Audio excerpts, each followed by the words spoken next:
Just a reminder.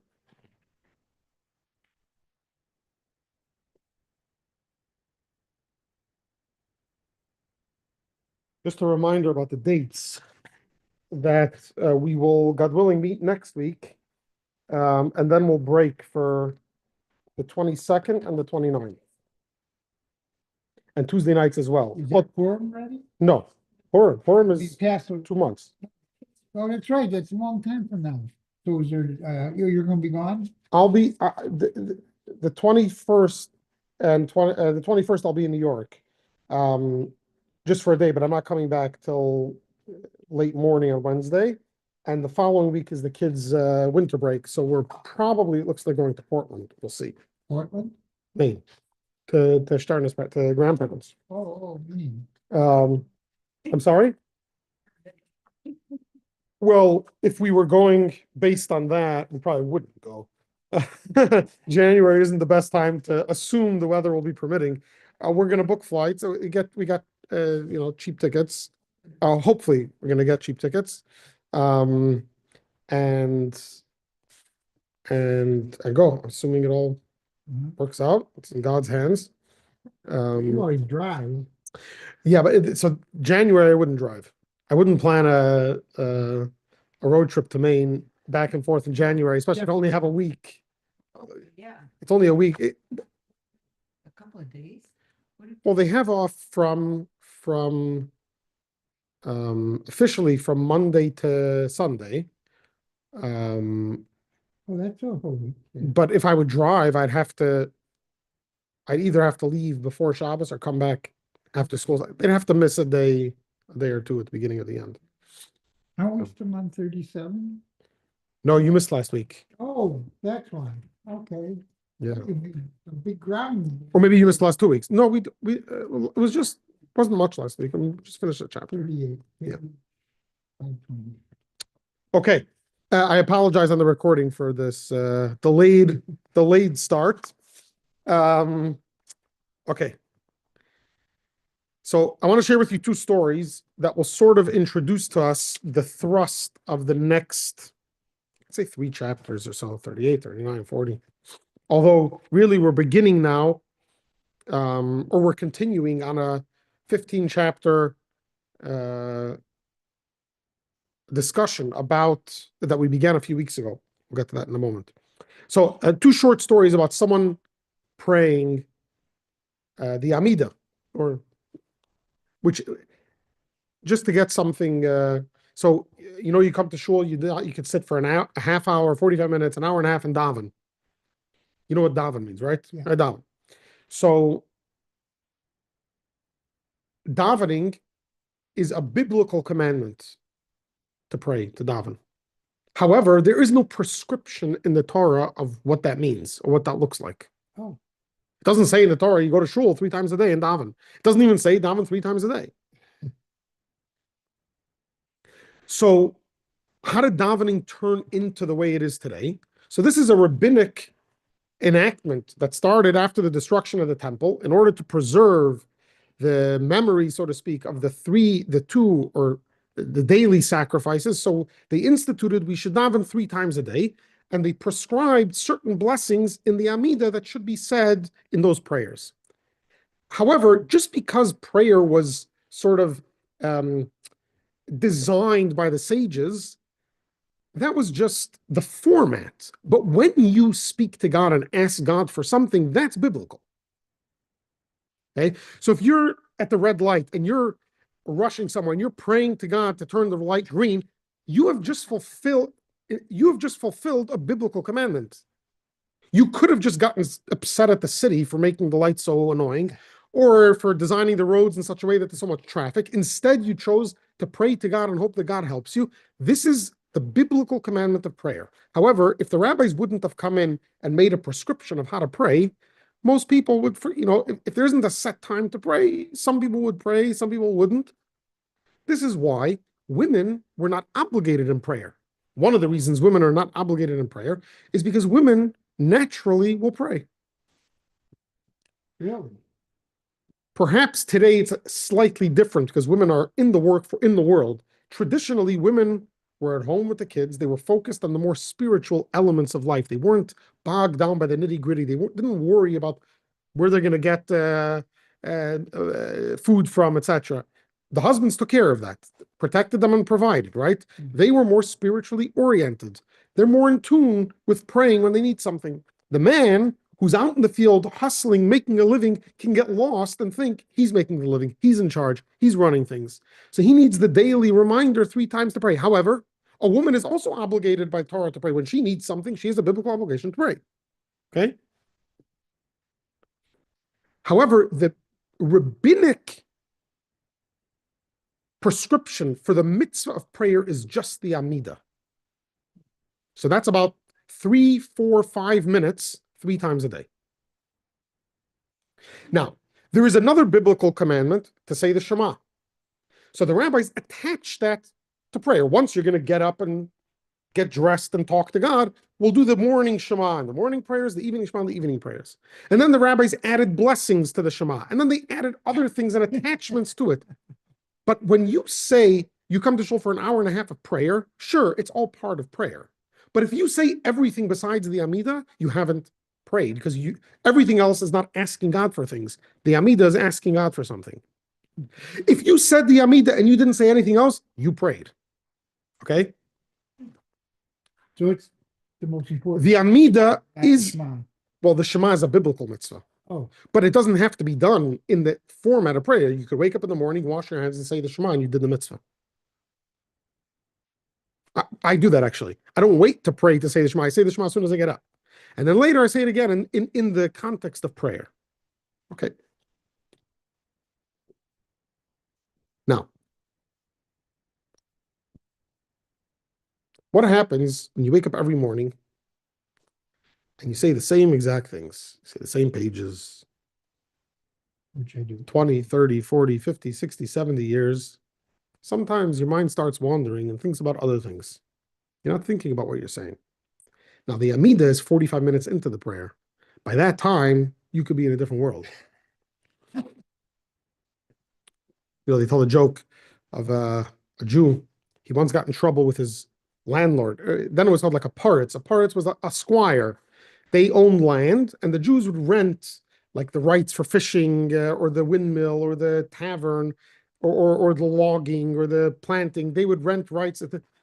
But if they didn't pay up their rent, they'd get in trouble. So this Jew once got in trouble with his squire. So he comes to his Rebbe to get advice what to do. So the Rebbe says, if the squire calls you and tells you this, just respond and tell him you gave him some sort of argument to use that hopefully will delay his reaction. Okay? The guy leaves the Rebbe's room and he goes to pray the afternoon service, Mincha. During prayer, he's thinking, yeah, but if I say this, the squire could respond something else. So after he finished praying, he knocks on the Rebbe's door and he says this rebuttal that the squire might give him. So the Rebbe says, okay, if he says that, you could say this. Okay, he goes out. By this time, it's time to do the evening service. So he davens the evening. In the middle of davening, he thinks, yeah, but if I say this, the squire will come back with another. So after the evening service, he knocks on the Rebbe's door again. He tells the Rebbe what he came up with. So the Rebbe says, tell me, when did you come up with this idea? During the Amidah? He says, yeah. He's like, don't worry, the squire doesn't pray. He won't come up with these ideas. That's a joke. But now for the story, or it could be it happened. That's the truth. I don't know. So they tell the story of a Jew. He was praying the Amidah. Now we know when we begin the Amidah, because now we're approaching God and speaking to God, we take 3 steps back so that we could approach God. We could take 3 steps towards God. And then at the end of the Amidah, we take 3 steps back as if we're leaving God. And when you leave a king, you don't turn your back to the king, you walk backwards. Mm-hmm. So a Jew finishes the Amidah, he walks 3 steps back, and he starts saying, Oseh Shalom Bimramav. So the rabbi approaches him and says, Shalom Aleichem. So he says, what's the connection between Oseh Shalom and Shalom Aleichem? Shalom Aleichem is when you greet someone. Oseh Shalom is God makes peace between 2 sides. So he says, I noticed that when you were, during the Amidah, you were traveling.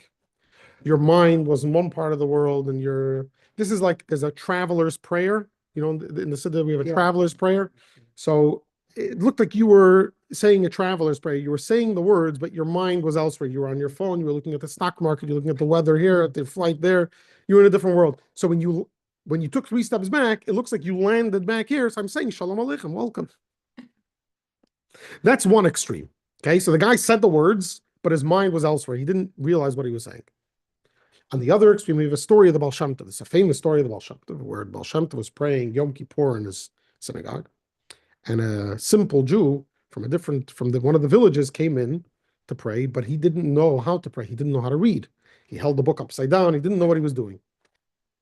But he noticed that everyone was praying and people were crying.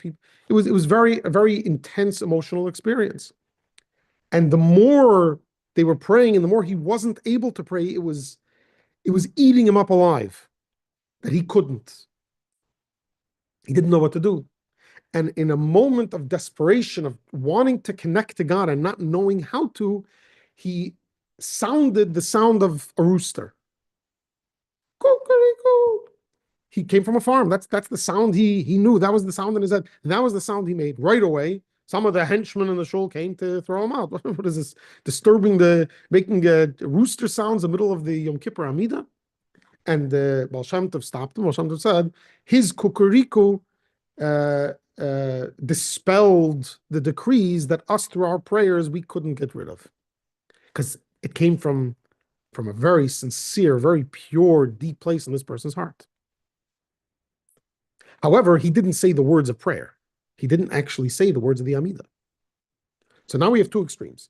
We have one person said the words and was in a different planet. We have another person who was as prayerful as you can get, and yet didn't say the words. Which person prayed? The person who did it from the heart, not the person whose mind was elsewhere when he was. You would think that. Yeah. Anyone think that the person who said the words prayed? You think that. Why? It's the action. Oh, so from a legal, technical place, the person who said the words prayed. In other words, if he came to the rabbi and he said, Rabbi, the rabbi says, Shalom Aleichem, welcome back to our universe. He says, you're right, I totally lost it. Do I have to repeat the Amidah now? What would the rabbi say? Yes. No. Oh, because he did say it. Because he said the words. I thought you couldn't be interrupted. He wasn't interrupted. He said the words. Okay. His mind was elsewhere. Now, there is one caveat. If he didn't have some sort of intent in the very first blessing, then he would have to repeat it.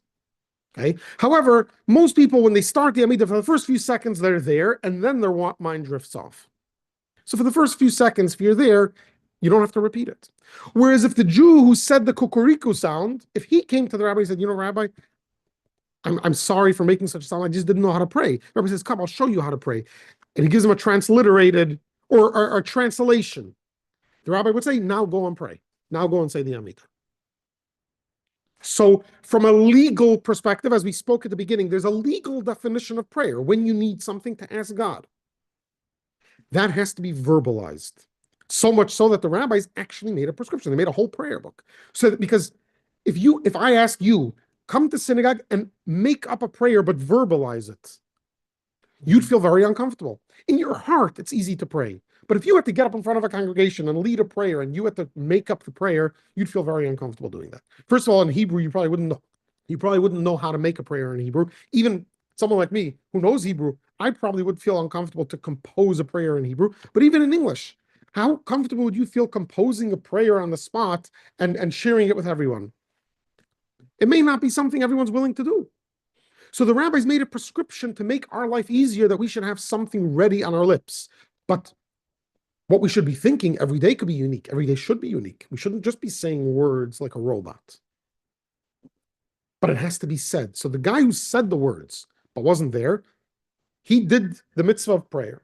The guy who didn't say the words but was there didn't do the mitzvah of prayer. The mitzvah, again, the technical, legal standard of mitzvah.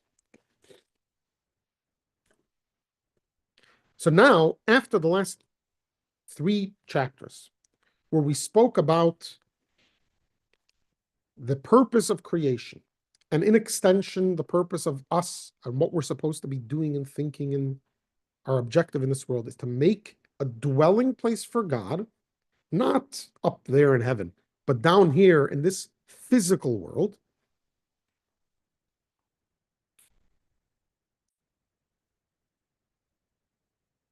We understand that when you verbalize the words, it's lower, it's more actionable. It makes the dwelling place for God more in this world, right? So then why is it important to have intent? Why is it important to have the heart in it? And if you think about it, the whole revolution of Hasidus, the Baal Shem Tov, and especially the Alter Rebbe, it didn't change anything in Jewish law. We have the same code of Jewish law that every other Jew has that doesn't, before Hasidus came around. Hasidus doesn't change the law. It just changes how we think about it, how we approach it, how we do it, the intent, right? The mindset. But if the main thing is the action, so much so that if I say the words and I'm not here, I did the mitzvah. But if I have every intent in the world that I didn't say the words, I didn't do the mitzvah, then what is it all about? Why do we even need intent? What does it accomplish? And this is basically what we're going to talk about for the next 10, 12, 10, almost to the end of Tanya. Remember, the discussion we started the last 3 chapters is if we know where we're headed and what our purpose is, it'll be easier for us to do everything because we know the objective. So now that we know the objective, now we have to understand how does this connect to everything we've been learning till now? How important it is to love God and to fear God. Why is that all important? That's all for the soul. The soul doesn't need anything. It's all about action. That's what we're going to talk about. Okay. And as we saw, the action is halachically the most important. And that's why. But the question is why?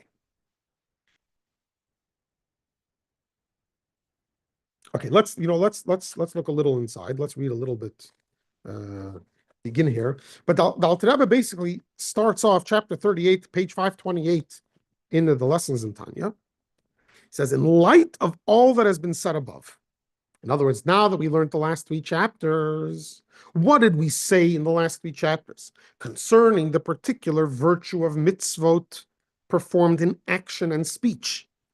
What's the virtue? In their elevation of the vital soul to holiness. And remember, the whole purpose is to elevate the vital soul in the body, which is why action and speech is much more powerful and potent than thought.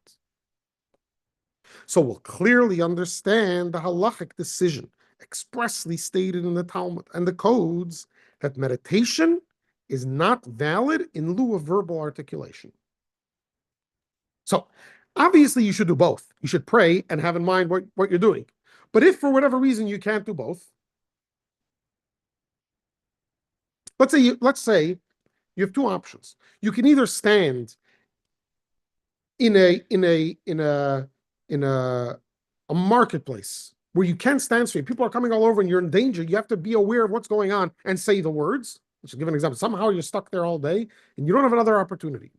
Or you could be in a place where halachically you're not allowed to say words of Torah. There are places where there's a foul odor or garbage or things where you're not allowed to say words of Torah there. You can only think. Some places you're not even supposed to think words of Torah. But you can't say words of Torah there. It's inappropriate to say words of Torah there. So you have a choice. Should I go into the bustling market where I could pray the Amidah, but I won't be able to focus on a word? Or should I, that's an extreme. It almost doesn't happen. Okay. So therefore, we would never advise someone say the words versus this. You have to do both. But let's say it happened. Someone prayed, forgot to say the words. Or someone prayed and forgot to think. Okay. So the Talmud states clearly that meditation is not valid in lieu of verbal articulation. Thus, if one recited the Shema in his thought and heart alone, even if he did so with the full power of his concentration, he has not fulfilled his obligation of reciting the Shema by merely meditating on the words that comprise it. He must repeat it. What does it mean, repeat it? Verbally. In other words, He's repeating it because in his mind he said it. But because he didn't say it, he's not really repeating it. He's saying it for the first time. But he has to say it verbally. So you should pray, you should be praying out loud. No, No? not necessarily. Well, so the Amida, you're actually supposed to pray silently, but you have to say the words that they would be audible, at least to your ears.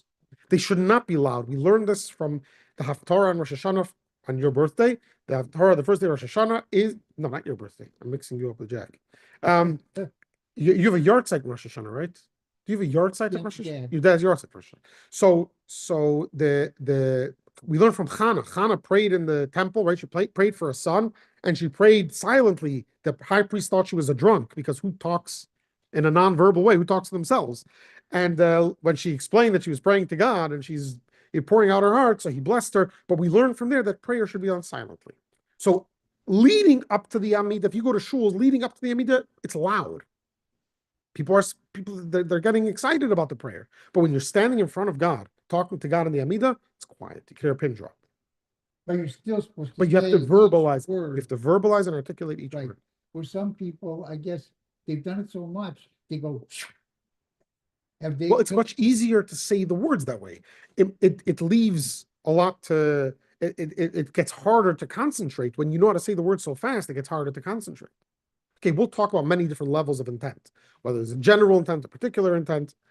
You know what? Divine providence. Every day, we have the very first book that the Rebbe compiled, even before he became the Rebbe, was a book of a collection of Hasidic quotes, Hasidic ideas, some customs for every day of the year.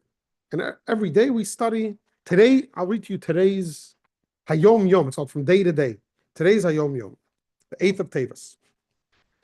In your daily study app, there's one of the things is Hayom Yom. Right. So you'll listen later, you'll hear maybe some commentary on this Hayom Yom. Today's Hayom Yom was as follows. The Tzemach Tzedek, the third Chabad Rebbe, instructed all the tutors of his young grandchildren that in addition to regular studies, they should teach the simple meaning of the prayers. And once a month, the children came to their grandfather to be tested in this subject. When I went to school, one of the subjects was to learn the translation of prayer, to know what you're saying. Yeah.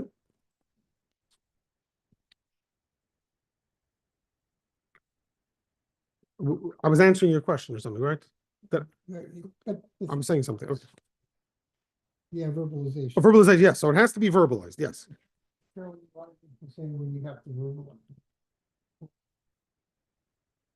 gotta think now. There was a term. Audible.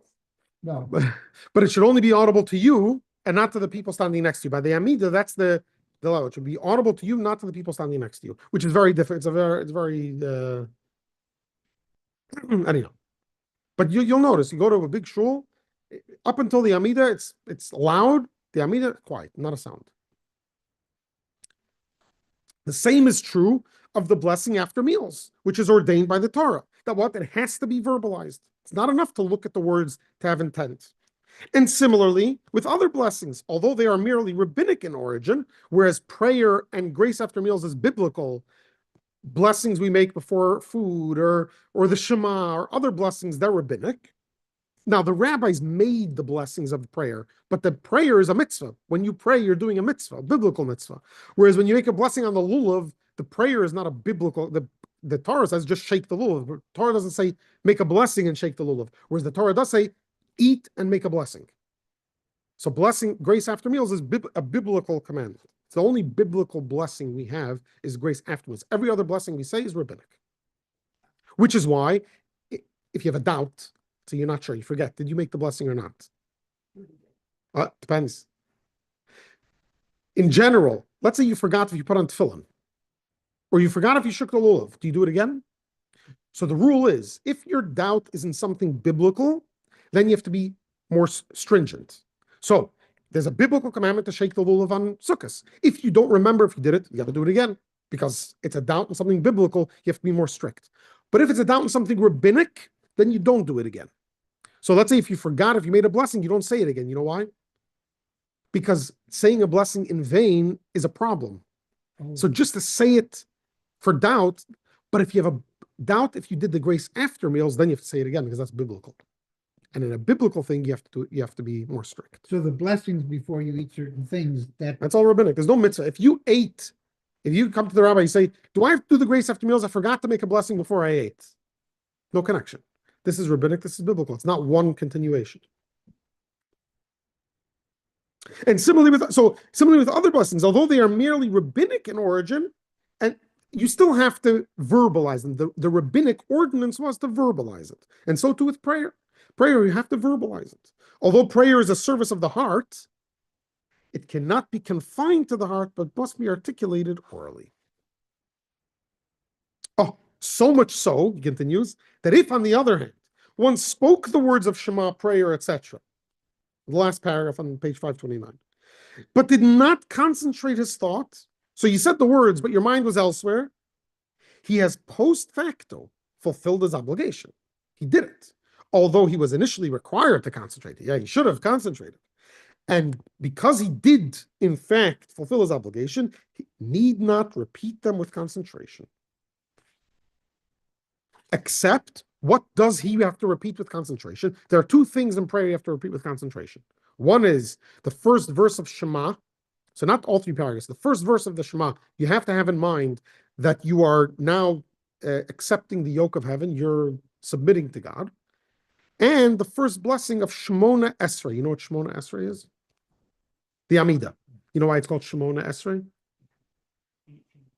Very good, because Shemona Esrei in Hebrew is 18, and there are 18 blessings in the Amida. You ever counted?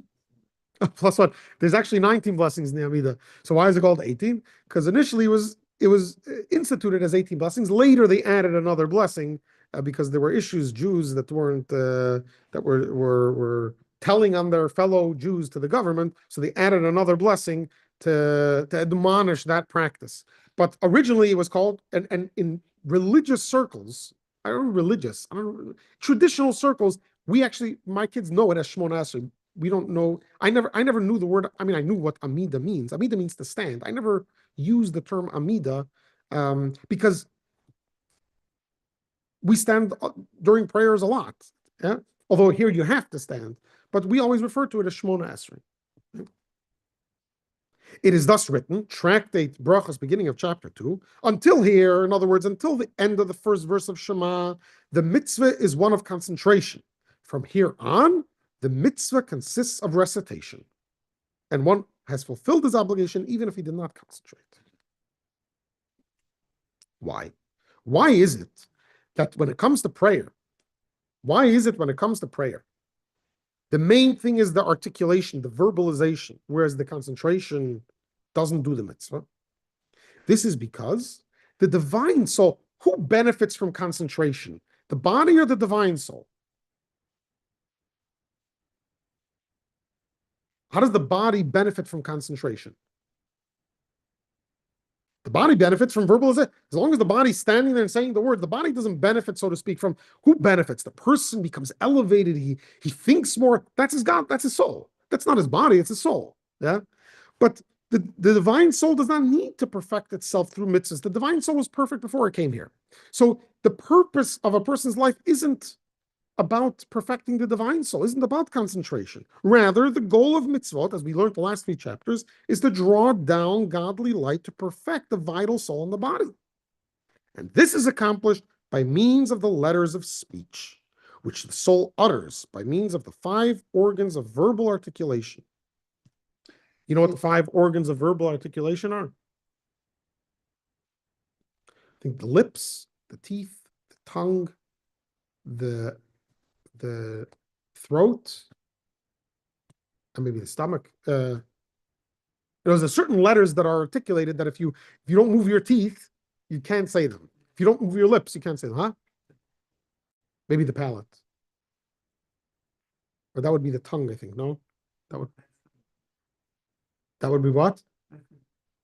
Right. But I'm saying, but the roof of the mouth is activated when you use your tongue.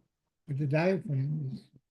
Anyhow, there are five organs of verbal articulation and through the mitzvahs of action, which the soul performs by means of the body's other organs. That's how you make the world a dwelling place for God. And that's why when you studying Torah is a little different, because studying Torah, the mitzvah is to know. So the mitzvah is to know. However, there's still importance in verbal articulation. By the way, so much so that when it comes to the written Torah, you make a blessing even if you don't understand what you're saying.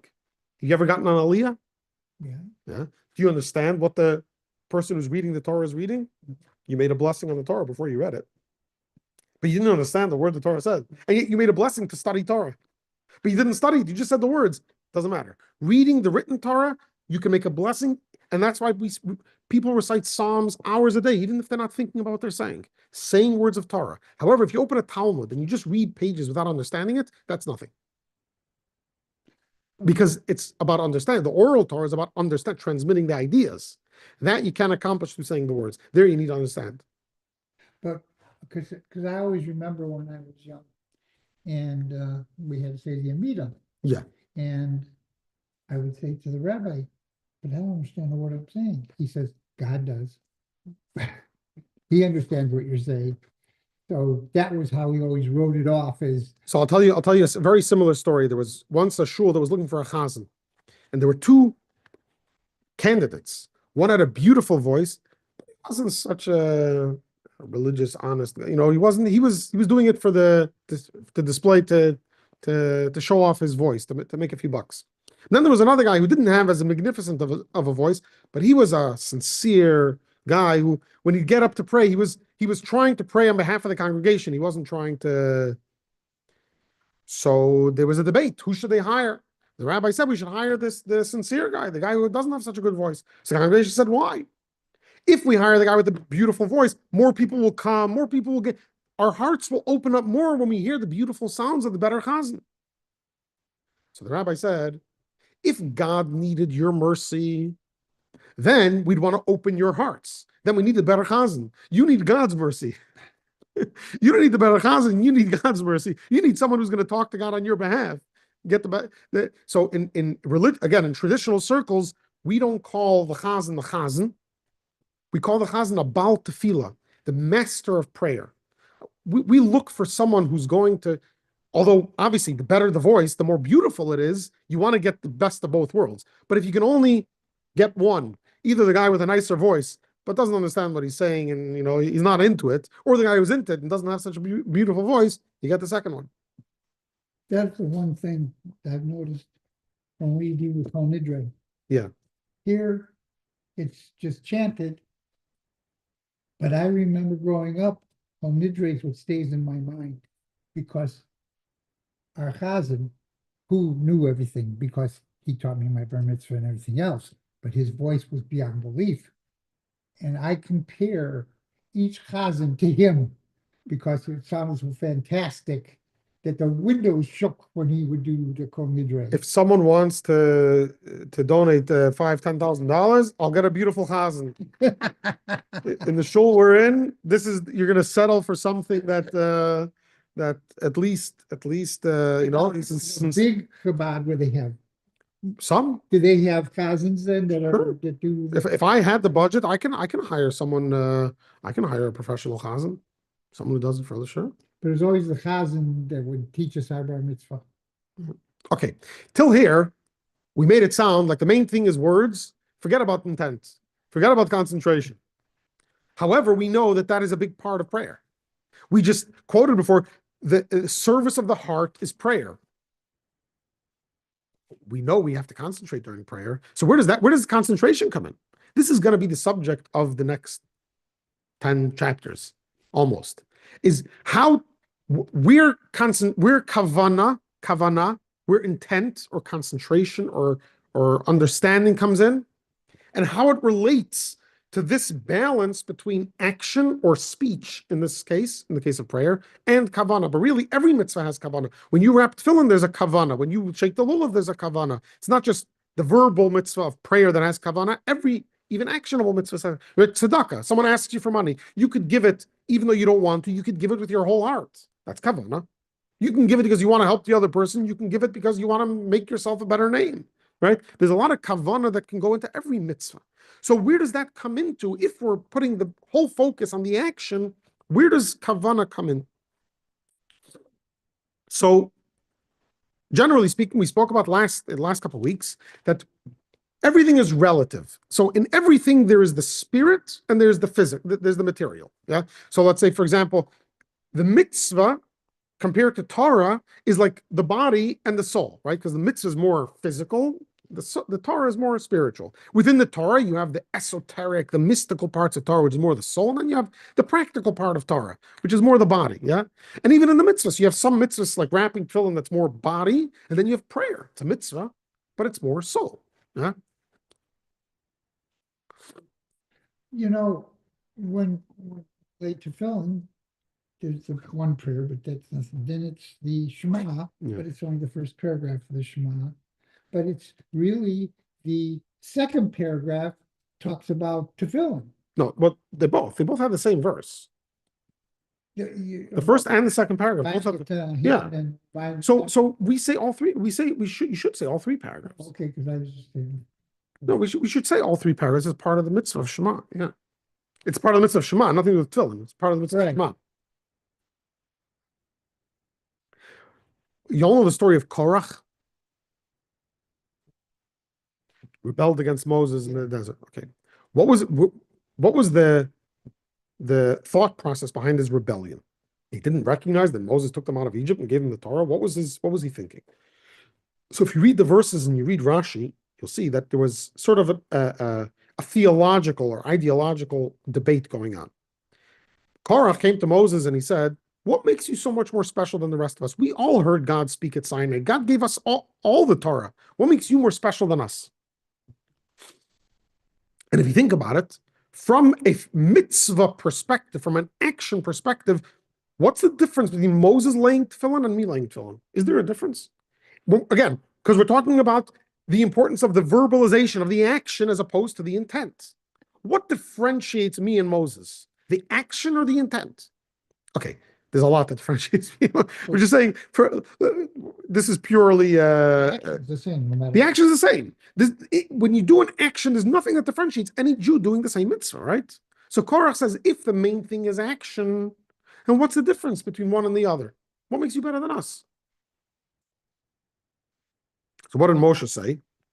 What did Moshe respond? Moshe responded, Boker, in the morning, and God will show us what's going on. What did they do? They all brought incense offerings, and we know that incense, bringing it, if you're not supposed to, will kill you, as Aaron's two sons died because of it. So if God, God will prove who's in charge. Aaron will bring, Korach and his men will bring, and whoever survives it will be the last one standing. And that's what happened, yeah.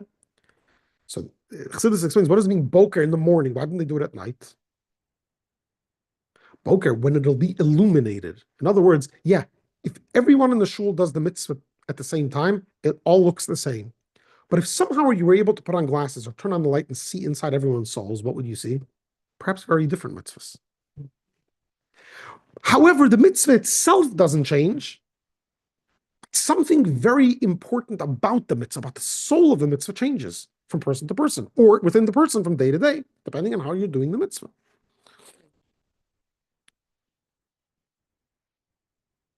What has more life, the body or the soul?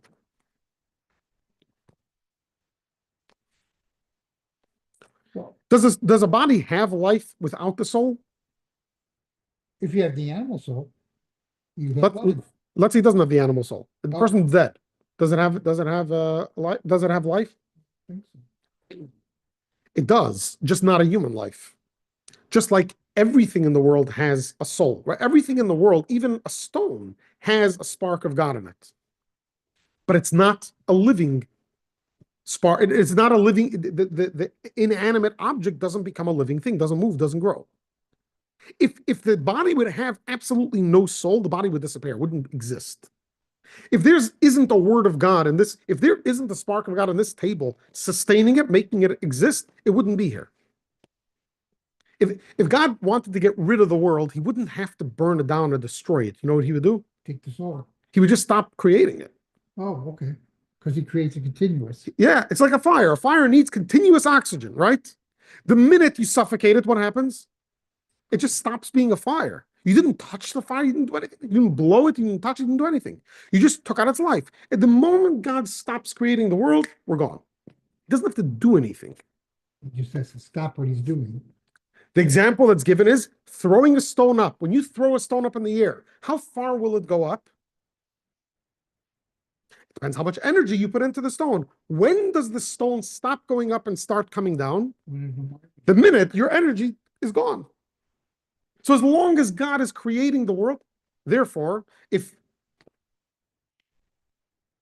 something happens and I get stuck somewhere, if I'm truly thinking, according to the way Chassidus explains it, God is actually right here, right now, telling me stop. Because he created the reality in this moment with me not being able to go further.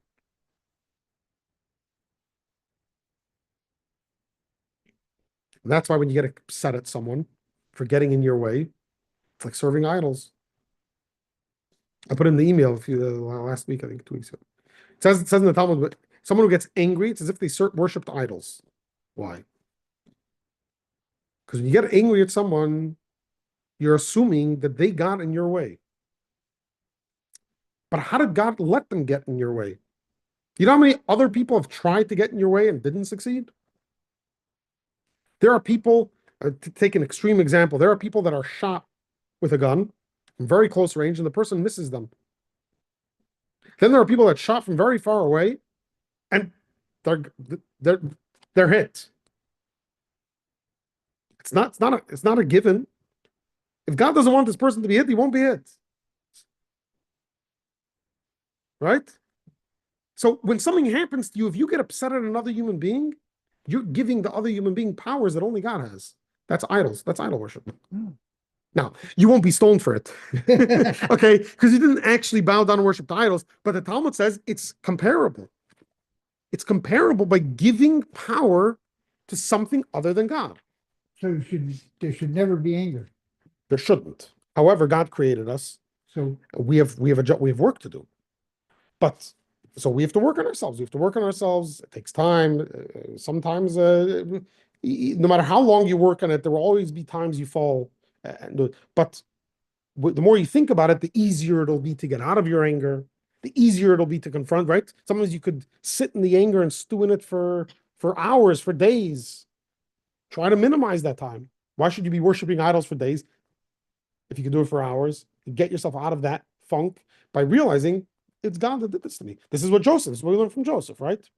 Joseph sees his brothers. His brothers are terrified. That he's gonna take revenge. And what does he tell them? You guys think you sent me here? God sent me here. I'm not upset at you. Not only that, he takes care of them.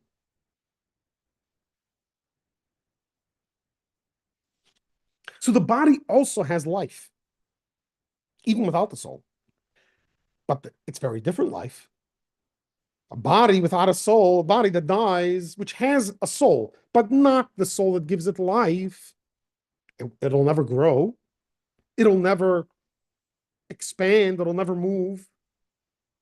So it's obviously a much more infused life that's in the soul, but the body also has life. The body also has a soul, something.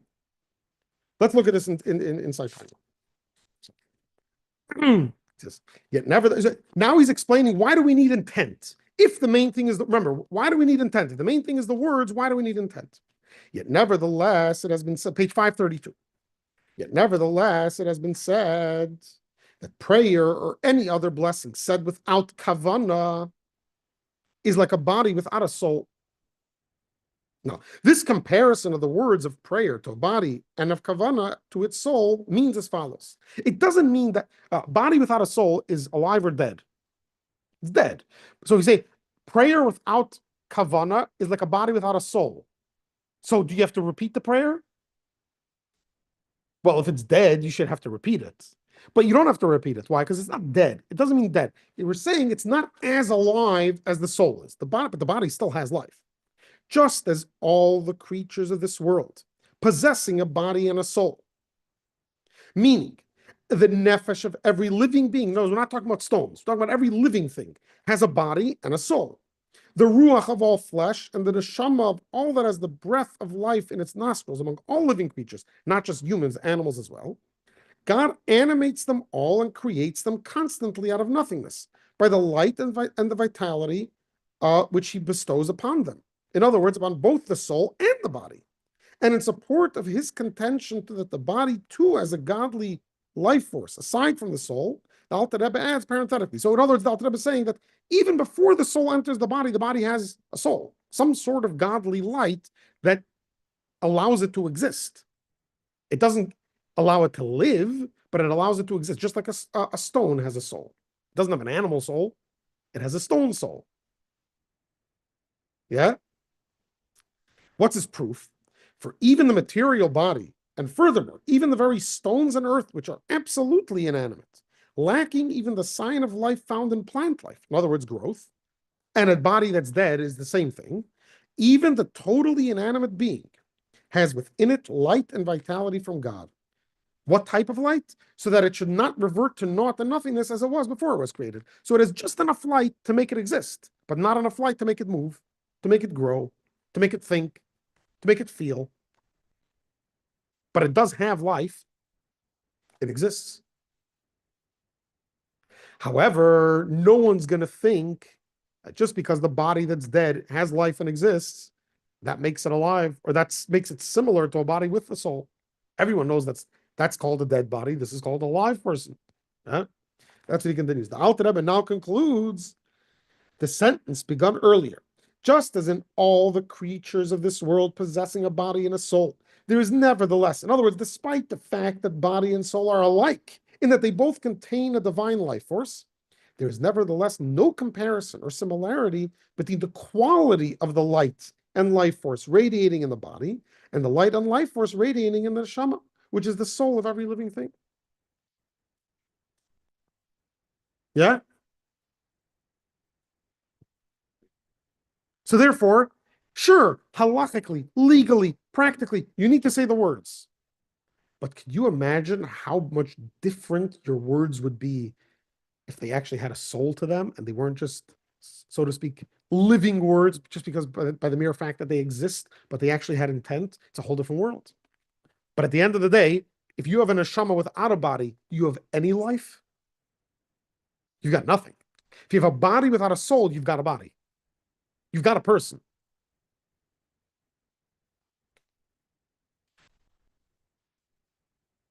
You see it, by the way, in real life. When do parents get excited about having a baby? When the baby comes out into this world and has its own soul, or when the baby is conceived? I think it's when it's conceived. Conceived. Although people mourn after someone passes, the real mourning phase starts after the body is gone, after the body is buried. What happened to the day before when the soul left, the body's still there? There's still something you can hold on to.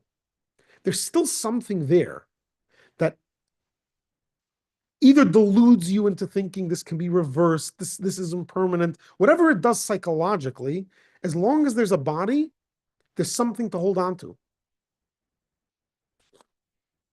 So we all understand that the body has something to it, even if it doesn't have the neshama.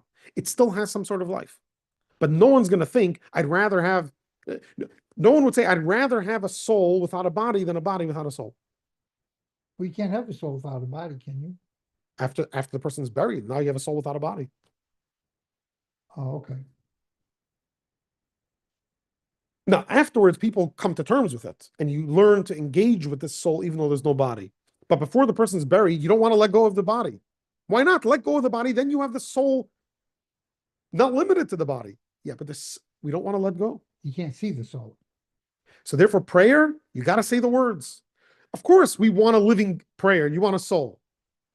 But the soul only makes the words of prayer, it magnifies it. It doesn't turn it from something into nothing. Words without a soul, words of prayer without a soul exist. They just don't have the intensity that the soul brings them. Whereas the soul, the intent without the words, there's nothing there. As far as the world is concerned, as far as your body is concerned, which is the main focus of a mitzvah, is to affect your body. As far as your body is concerned, there's nothing there. because you haven't said a word. No pun intended. Yeah. I still have a bit of a problem. Okay. Yeah. My morning prayers, I say some big parts of them I say in Hebrew, and I try to grow that. The rest I say in English. But the parts I'm saying in Hebrew, just because I learned to be able to read the Hebrew, I mean, I could always read it very slow, but I'd be doing my morning services all day. So when I learned it enough to be able to read it, read, but I don't know what it's saying, it seems like you're saying words. If your mind can't comprehend what you're saying, it's hard for me to understand how you could be praying because you don't know what you're saying. Are you praying for why do you want to pray? For your soul experience or for your body experience? Well, I would imagine the right answer is for my soul experience. No. No, it's for my body Because experience. God wants you to transform your body. Your soul doesn't need And transformation. if I don't understand, Your body's saying the words. If you're just looking at the intent, your body isn't saying anything. Your body isn't being changed. The more words you say, the more you're affecting your body. All I would say is, so do less in Hebrew and do more in English. If it's really bothering you, just do more in English. Don't focus on the Hebrew. but then certain prayers like the Shema and other prayers, The first verse of the Shema. say them in English. I understand. But you know what it means. I know what it means. Exactly. And that's why I just read to you the Hayom Yom. From when we were little children, we Right. learn the meaning of prayer. You're not a little child, but in this context, you have to see yourself as a child that's starting. When you start, yeah, you're going to be saying more than you understand. You're going to have to be learning more of the translation as opposed to focusing on deeper meanings or learning other things. This is part of of learning how to do it. Well, even when you're a child, you can be saying English words, but you don't understand what they mean. Exactly. So eventually you get to learn what they mean. And when you start reading Hebrew, it's the same thing. Just like a child doesn't understand English, when you're starting to learn Hebrew, it's also a little meaning, even if you know the translation of the word is a little meaningless to you. Right. Okay? This is why we start slowly. The more consistently you do it, the more you learn, the better you get at it. No one's saying you'll become perfect. No one's saying you'll become an expert. That's not the point. The point is to make sure that we do as much as possible to make this world into a dwelling place for God. And that's by focusing on the body. Now, again, your soul also wants to be involved. You want kavana, because then it's a whole different living thing. Let's read one more page that brings out this point.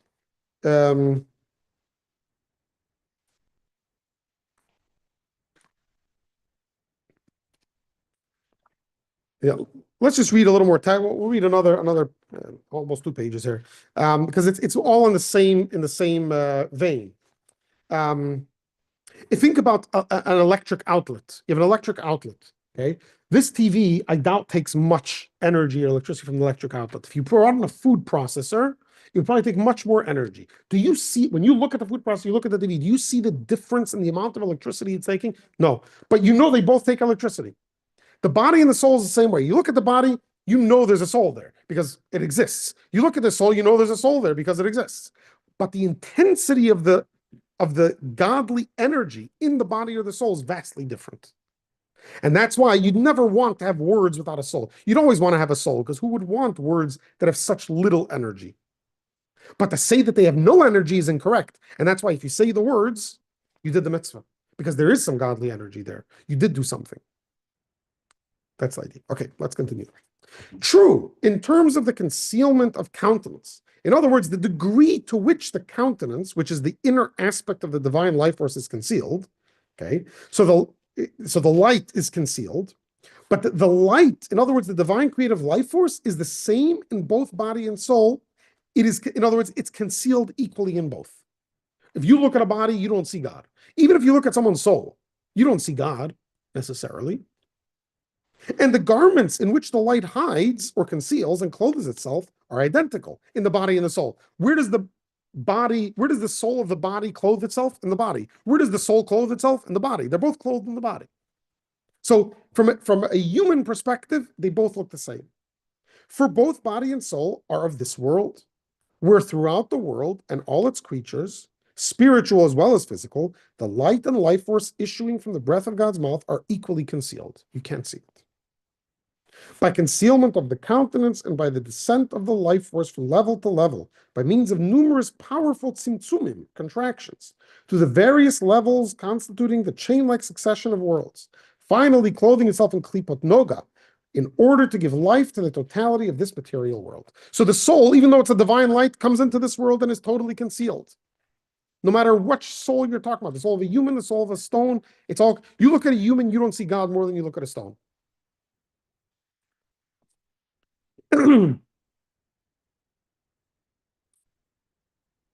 This means, page 536, this means all things of this world that are permitted and pure, which receive their vitality directly via klipat noga, and through klipat noga, evolve. In other words, if you get lower than that, evolve all the impure, which are the forbidden things, which derive their vitality from the three impure klipot. Yet their vitality too stems from noga, since it is the intermediary level between holiness, where all life originates, and the three impure klipot as mentioned above. So again, the point here is everything in this world has godliness concealed in it to one way or to one level or another. Even impure things, even a pig, which a Jew has no use for, still has a divine light in it. Otherwise, it wouldn't exist. Nevertheless, after all of this, telling us how the concealment and everything is the same, nevertheless, the godly illumination, meaning the flow of vitality, not necessarily you can see it, but you know that the flow of electricity, the voltage by which God illuminates and gives life to all creatures of this world, by way of this garment, in other words, klipas noga, is not the same for them all. And the difference between the life force of the various creatures is in terms of contraction and expansion. In some creatures, the life force is constricted and limited, while in others, it finds broader expression. Tell you one thing, take any appliance, anything, plug it into the outlet. If it's not totally concealed, what are you going to have? You might have a big fire. If you don't conceal every current of electricity, and there's one current that's exposed, you run the risk of a fire.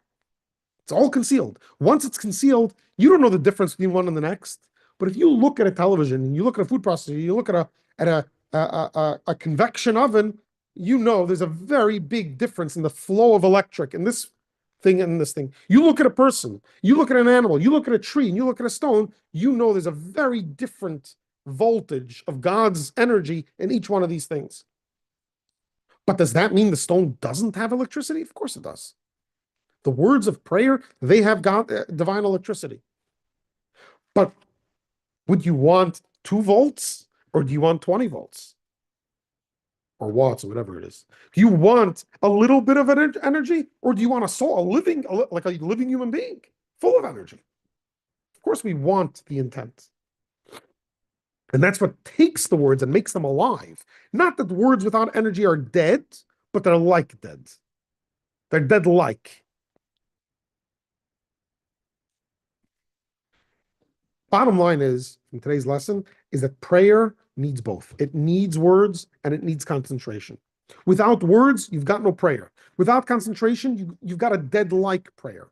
Halachically, words are more important because words without intent is prayer. Intent without words isn't prayer. But ultimately, we need both. One without the other just doesn't work. And this is going to be the train of conversation going forward. This struggle or addressing what kavanah really is. So if a stone has a soul, Yes. and I break it into 100 pieces, does each piece have its own soul then? That's So- my dumb question. but- No. It's not a dumb question. So actually, it's relevant to a lot. It hits a lot closer to home than you think. Okay, let me first pause this recording. It'll be